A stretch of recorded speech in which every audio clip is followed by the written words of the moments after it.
कहानी की शुरुआत होती है मेग नाम की एक औरत को दिखाने से जिसकी जल्द डिवोर्स होने वाली है। इसीलिए वो अपनी बेटी के साथ कोई नया घर ढूंढ रही थी क्योंकि अब वो अपने हस्बैंड से अलग हो जाएगी, तो ये लोग साथ नहीं रह सकती थी। आज उसने कई सारे घर देखे थे जो उसे खास पसंद नहीं आए, तो इसीलिए अब डीलर उसे एक काफी अमीर आदमी का शानदार बड़ा सा घर दिखाता है जिसमें हर तरह की सहूलत थी। पर क्योंकि वो अमीर आदमी मर चुका था तो उसकी फैमिली ने ये घर बेचने के लिए लगा दिया था, जो भी कम ही पैसों में। इसलिए जैसी दोनों माँ बेटी अंदर गए, इन्हें घर काफी पसंद आया, इसलिए वो लोग यही घर लेने का फैसला करते हैं। घर की हर चीज मैग को काफी अच्छी लगी, पर जैसे डीलर उन्हें तीसरी फ्लोर पर लेकर गया, वहाँ एक चीज देखकर मैग काफी सोच में पड़ गई। असल में यहाँ एक अजीब सा कमरा जैसे कोई बंकर होता है वो था, जिसे हम सेफ रूम या फिर लॉकर रूम भी कह सकते हैं, यानी किसी चीज को छुपाने के लिए इसका इस्तेमाल किया जाता है। अब मैग डीलर से पूछती है कि आखिर घर की मालिक ने ये कमरा किस मकसद के लिए बनाया होगा, जिस पर डीलर जवाब देता है कि जब घर का मालिक यहाँ पर रहा करता था तो उसके पास बहुत सारे पैसे हुआ करते थे, तकरीबन कई मिलियन डॉलर्स। इसीलिए उसने ये लॉकर रूम बनवा लिया ताकि अगर कभी कोई खतरा आए तो इमरजेंसी की सूरत में वो इसे इस्तेमाल कर सके, और अगर उस पर भी हमला हो तो वो यहाँ आकर अपनी जान बचा सके। ये लोग अब अंदर आकर इस कमरे को भी चेक करते हैं, जहाँ पर बहुत सारे टीवी लगे हुए थे क्योंकि पूरे घर में कैमरास थे जिनकी रिकॉर्डिंग्स यहाँ चला करती थी। इसके अलावा दीवार के अंदर भी लोहे की दीवारों का इस्तेमाल किया गया था। गेट पर ऐसे रॉड लगाए गए थे जिनमें करंट दौड़ता था ताकि अगर कोई इसमें घुसने की कोशिश करेगा तो करंट लगने से उसकी मौत हो जाएगी। अब यहाँ एक चीज जो सबसे ज्यादा दिलचस्प थी वो था फोन, जो कभी बंद नहीं होगा, हमेशा चलता रहेगा। पर एक छोटी सी चीज थी कि अभी ये चलना शुरू नहीं हुआ था, इसे स्टार्ट करवाने के लिए उस कंपनी को कहना पड़ेगा जिसने यहाँ फोन का सेटअप किया। अब ये कमरा जाहिर है मैग को काफी अजीब लगा, पर उसे इसे कोई फर्क नहीं पड़ता क्योंकि उसे तो इस घर में रहना था जो इतना आलीशान था, ना कि इस रूम में। इसीलिए वो पैसे देकर घर खरीद लेती है और बहुत जल्द यहाँ अपना सामान भी शिफ्ट करके रहना शुरू कर देती है, और ऐसे उसकी जिंदगी नॉर्मल तरीके से चलने लगती है। दोनों माँ बेटी हंसी खुशी यहाँ रह रही थी। कुछ दिन के बाद रात को जब दोनों माँ बेटी सो रही थी तो उनके घर के बाहर हम कुछ चोरों को देखते हैं जो इनके घर के अंदर ही झांक रही थी। फिर एक आदमी जबरदस्ती दरवाजा खोलने की कोशिश करता है, पर अंदर से लॉक्ड होने की वजह से वो दरवाजे को नहीं खोल पाता, तो अब वो किसी तरह ऊपर चढ़ने लगा। खिड़की से अंदर घुसकर वो पहले बालकनी का दरवाजा खोलता है, फिर अंदर जाकर मेन दरवाजे को भी खोल देता है और अपने बाकी साथियों को भी अंदर बुला लेता है। पर इन्हीं का ही साथी चोर जिसका नाम बर्नम था वो मैग और उसकी बेटी को देख लेता है। अब वो बाकी चोरों की निस्बत अच्छा इंसान था, उसने पहले चोरी करने से मना कर दिया था, पर जब उसे बताया गया कि घर पर कोई नहीं तो तब जाकर वो चोरी के लिए माना था। लेकिन अब क्योंकि उसने दोनों माँ बेटी को देख लिया था, इसीलिए वो अपने एक साथी को कहता है कि मैं यहाँ पर चोरी नहीं करूंगा क्योंकि यहाँ एक फैमिली रह रही है, जबकि तुमने तो कहा था कि घर खाली है। इस तरह लोगों को मारकर मैं चोरी नहीं करने वाला। अब यहाँ हमें पता चला कि बर्नम ये सारी बातें जिस चोर को बता रहा था वो दरअसल घर के पुराने मालिक का पोता था। वो जानता था कि पहले घर खाली पड़ा था, इसलिए उसने ये सारा चोरी का प्लान बनाया था। पर अब जब उसे पता चला कि घर में है कोई तो वो बर्नम को तसल्ली देता है कि शांत हो जाओ, कुछ नहीं होगा, मैं सारा बंदोबस्त करके आया हूँ और लोगों को मरवाने के लिए मैं एक किलर कातिल को भी लाया हूँ जो पैसे लेकर लोगों को मारता है, तो ये उन माँ बेटी को मौत की नींद सुला देगा और हम अपनी चोरी कर लेंगे। जहन पे इतना सवार ना करो, कुछ नहीं होगा। पर अभी भी बर्नम इसके लिए नहीं मानता और वहाँ से जाने का फैसला करता है क्योंकि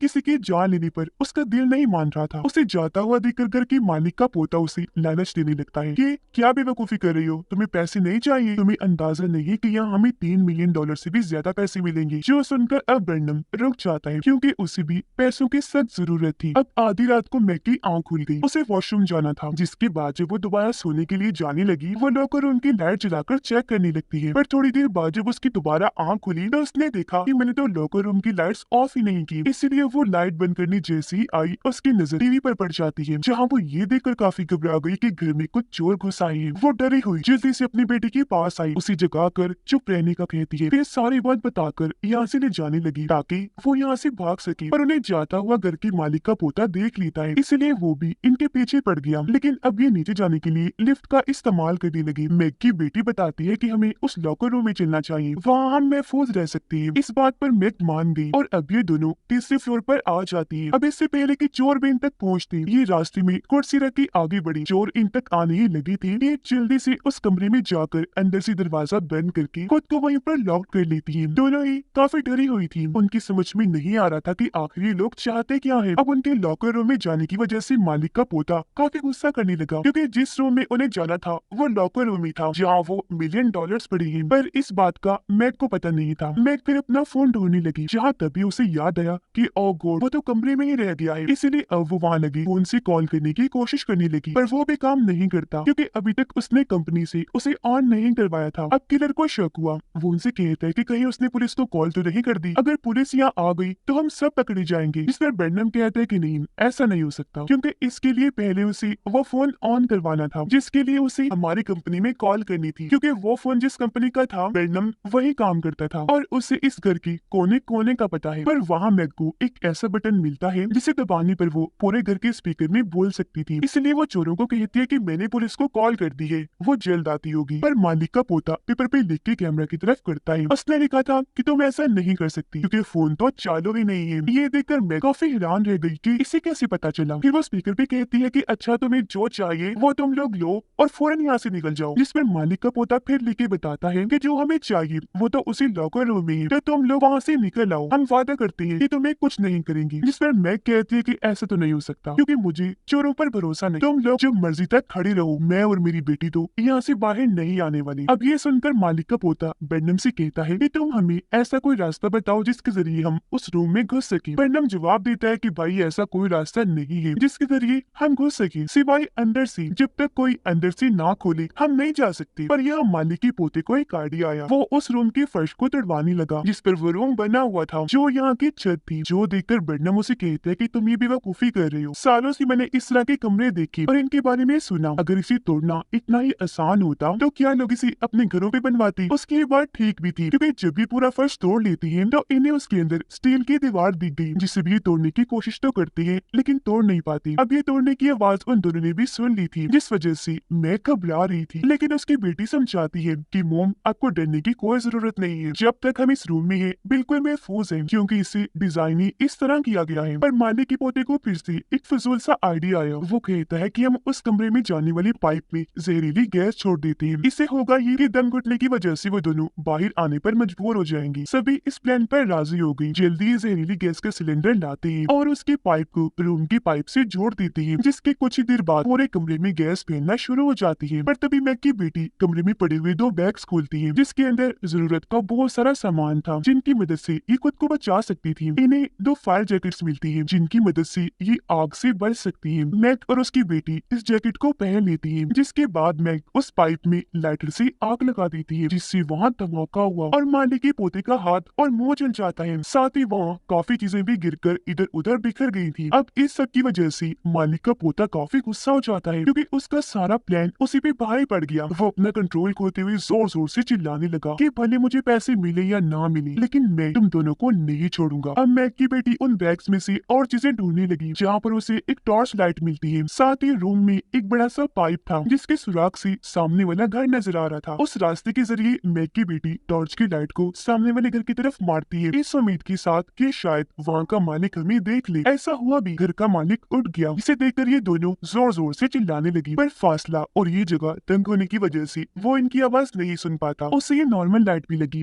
इसलिए वो वापस जाकर सो जाता है, जो देखकर उनकी बनती हुई उम्मीद पूरी तरह से टूट गई और अब इन दोनों को लगने लगता है कि शायद हम यहाँ से बाहर नहीं जा पाएंगे क्योंकि एक तो उन चोरों ने बाहर जाने की सारे दरवाजे और खिड़कियां बंद कर दी थी, ऊपर से वो खुद भी यही डेरा डाल के बैठ गई थी। जब तक पैसे नहीं मिलेंगे वो यहाँ से जाने वाले नहीं है। अब कैमरास के जरिए मैग को पता चला कि वो चोर अभी नीचे गए हैं, इसीलिए वो इस कमरे जो उनके लिए फिलहाल पैनिक रूम बन गया था, इन्हें मुसीबत वाला कमरा, वो उसका दरवाजा खोलती है और अपनी बेटी को इसे खुला ही रहने का कहकर अपने कमरे में जाती है और अपना फोन लेने लगी। पर नीचे उन लोगों को पता चल गया था कि दरवाजा खुला है, इसीलिए वो जल्दी से ऊपर आई, लेकिन ऐन वक्त पर मैग वापस रूम में आ जाती है और फिर से उसने दरवाजे को बंद कर लिया था। अब चोर ये सोचकर काफी परेशान थी कि वो अंदर क्या लेकर गई होगी, पर जब किलर वहाँ पर चार्जर पड़ा हुआ देखता है तो वो समझ गया कि उसके हाथ फोन लग गया और उसे वो अंदर लेकर गई है। मैग अपने फोन से अपने हस्बैंड को कॉल करने की कोशिश करती है लेकिन उसकी कॉल हो नहीं पाती। फिर उसे याद आया कि यहाँ का फोन तो ठीक है, अगर मैं उसकी तार को किसी फोन लाइन से जोड़ दूंगी तो फोन चल पड़ेगा, इसलिए वो वहाँ लगी तारों वाली जगह को खोलती है और अंदर से टेलीफोन लाइन की तार को बाहर निकाल कर उसे फोन से जोड़ देती है, जिसके बाद वो खुशकिस्मती से अपने हस्बैंड को कॉल मिला ही देती है। वो कहती है कि जल्दी पुलिस को लेकर आ जाओ क्योंकि घर में चोर घुस आए हैं, पर बीच में कॉल कट हो गई क्योंकि बर्नम को पता चल गया था कि उसने फोन कर दिया तो उसने मेन लाइन काट दी थी। अब तक मालिक की पोते ने भी हार मान ली थी। वो कहता है कि मैं तो यहाँ से जा रहा हूँ क्योंकि चेहरा झुलसने की वजह से उसे तकलीफ हो रही थी, उसे उसे जाना ही था, पर जाते जाते वो कहता है कि यहाँ हमारी सोच से भी ज्यादा पैसा है। जो सुनकर किलर उसे गोली मारकर उसकी जान ले लेता है ताकि बाहर जाकर वो ये बात किसी और को न बताते। अब ये देखकर मैग और उसकी बेटी काफी डर जाती है। इतनी ही देर में दरवाजे की बेल बजी। वहाँ पर जो कोई भी था ये उसे अंदर ले आए। पता चला कि ये मैग का हस्बैंड है जो पुलिस को साथ नहीं लाया, उसने खुद ही आना ठीक समझा, पर बेचारे ने गलती कर दी क्योंकि अंदर लाते ही किलर उसे पीटने लगता है। फिर वो बर्नम को कहता है कि इससे पूछो कि ये कौन है। अब जब बर्नम ने उसकी आईडी चेक की तो उसे भी पता चल गया कि ये मैग का हस्बैंड है। अब यहाँ किलर की जहन पर लालच और खून सवार हो गया था, इसलिए वो यहाँ बर्नम को गन पॉइंट पर कर लेता है और उसे कहता है कि मुझे कैसे भी करके उस कमरे में लेकर चलो वरना मैं तुम्हें भी गोली से मार दूंगा। पर बर्नम उसे कहता है कि तुम बेशक जो मर्जी कर लो, अंदर जाने का रास्ता जब नहीं है तो नहीं है, हम कैसे जाएं? जिस पर किलर कहता है कि कोई बात नहीं, ठीक है, अब मुझे एक आइडिया आ गया है। वो मैग के हस्बैंड की आईडी को लेकर कैमरा के सामने करता है, फिर उसे भी सामने लाकर मारने लगता है ताकि ये देखकर वो दोनों बाहर आ जाएं। अब ये देखकर दोनों माँ बेटी को बहुत दुख हुआ, वो घबराते हुए रोने लगी। पर यहाँ मैग के लिए एक दूसरी मुसीबत आ गई। तभी उसकी बेटी को दौरा पड़ने लगा क्योंकि उसे एक बीमारी थी जिसकी दवाई अगर उसे ना दी गई तो वो मर भी सकती है। मैं घबरा गई कि क्या करूं क्योंकि उसकी बेटी की हालत बिगड़ती जा रही थी। तभी वो कैमरा में देखती है कि बर्नम और किलर की आपस में लड़ाई हुई थी, जिसे घसीटकर बर्नम नीचे ले जा रहा है। वो सोचती है कि ये सही मौका है, मैं दवाई ला सकती हूँ, इसीलिए वो बड़ी होशियारी से दरवाजा खोलकर कमरे में आई और देखती है कि उसका हस्बैंड जख्मी हालत में बेड पर पड़ा हुआ है। वो जल्दी से जाकर दवाइयाँ उठा लेती है। इससे पहले यहाँ से निकलती वो अपने हस्बैंड के कपड़ों में किलर को देख लेती है क्योंकि उन्होंने कपड़े अदली बदली कर लिए थे ताकि मैग उनके जाल में फंस सके। कुछ हद तक ऐसा हो भी जाता है क्योंकि जब मैग लॉकर रूम के पास छुपी हुई थी तो तभी किलर उसे देख लेता है और कहने लगा कि तुम्हारा अब कुछ नहीं हो सकता, खुद को हमारे हवाले कर दो वरना हम तुम्हारी जान ले लेंगे। पर यहाँ मैग को किसी बात की परवाह नहीं थी, उसे बस अपनी बेटी को बचाना था, इसलिए वो सामने आकर उसे धक्का मारती है और लॉकर रूम में जाने के लिए ऊपर की तरफ भाग जाती है। पर वो जैसे लॉकर रूम के दरवाजे के पास पहुंची वहाँ उसे बर्नम खड़ा हुआ दिखता है और पीछे से तब तक किलर भी आ गया था, यानी अब वो फंस गई थी, ना आगे जा सकती थी और ना ही पीछे। फिर तभी किलर उसे उठाकर दूर फेंक देता है, जिस बीच दवाइयां भी उसके हाथ से छूटकर दूर जाके गिरती है। इस चीज का फायदा उठाकर वो दोनों